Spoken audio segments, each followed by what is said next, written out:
Alright, here's a material and tool list to make one of these metal roses. First off, I'm using 18 gauge aluminum here. This is just a scrap piece, and that's going to be for the petals. Now for the stem, I'm using a 3/16 steel rod. You also need a pair of tin snips, something to scribe your lines with. I'm just using an old chisel. A pair of needle nose pliers. A dull chisel. This will be used to make the little creases in the petals. A drill with a 3/16 drill bit. A center punch. You're also going to need a number 10 NF32 die. We're going to use this to partially thread the rod so we can mount the petals onto this rod, or stem in this case. And we'll need some nuts for that as well. This just gives you a little idea on what I'm talking about.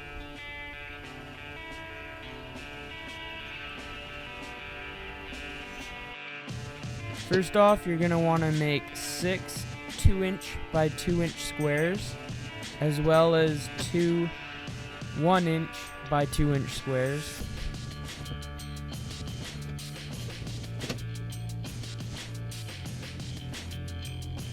Here I'm just scribing my cut lines. Now it's all up to you how many petals you want to use. In this rose I'm using a total of 5, so that would be 1 1-inch by 2-inch petal for the top, and 4 2-inch by 2-inch petals. And then you don't want to forget the lower leaves, I guess you could say. Now you want to find the center of all these boxes, so then you can drill the center hole with your 3/16 drill bit. That way you can slide it onto the rod.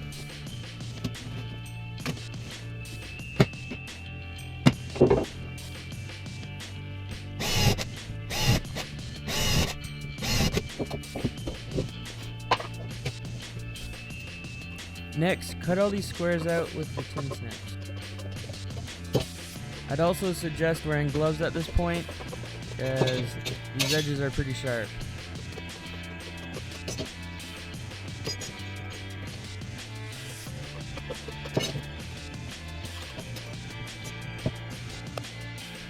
Now to prepare these petals, you're going to want to clip the corners. Now it doesn't have to be precise or anything, because no rose is perfect. So do that to every one of these petals, or I guess all of these squares.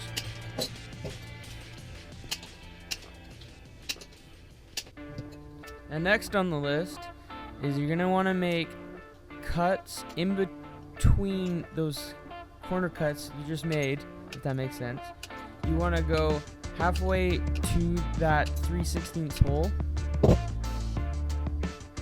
and this will be your individual petals. And I'm sure you notice I snipped those corners after as well, just to round it over and make it more like a rose petal. Now for the 1-inch by 2-inch square, this is going to be the very first petal that goes on. And the way you cut that is just make 2 cuts opposite of each other. This would be a perfect time to make the bottom leaf. Now I just freehanded this, and all you really want to do is make a star.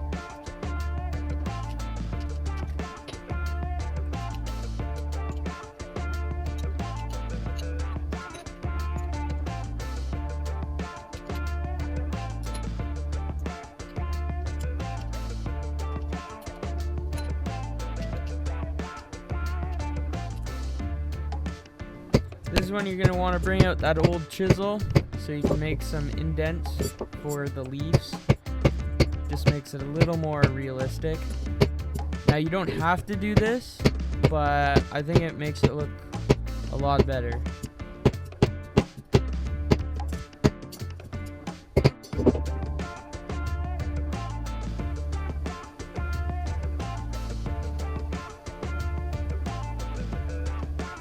This is time to thread that 3/16 rod for the 2 nuts that will hold the petals together.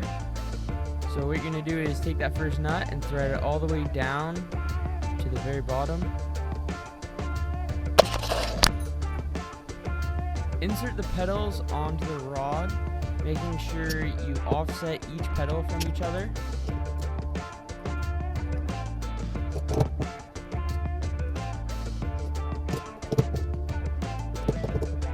Finishing it off with the single petal.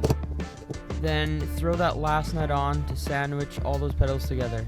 And there you have it. The final step for this rose will be to start bending each petal into its shape.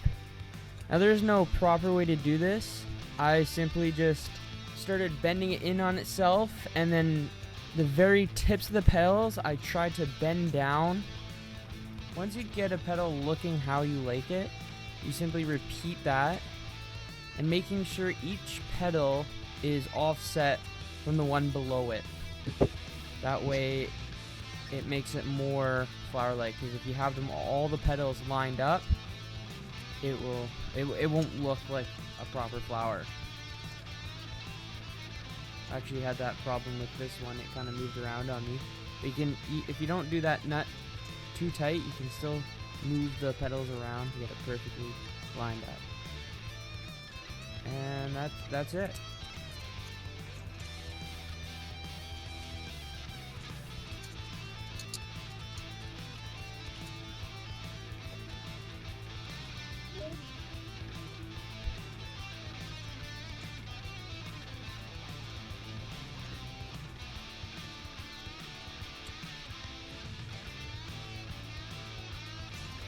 I like to finish it off with a quick sand with 120 or whatever kind of sandpaper you have, giving it a dull finish. And there you have it. Perfect gift for that special someone. Thanks for watching. Please don't forget to like and subscribe, because it really helps me out.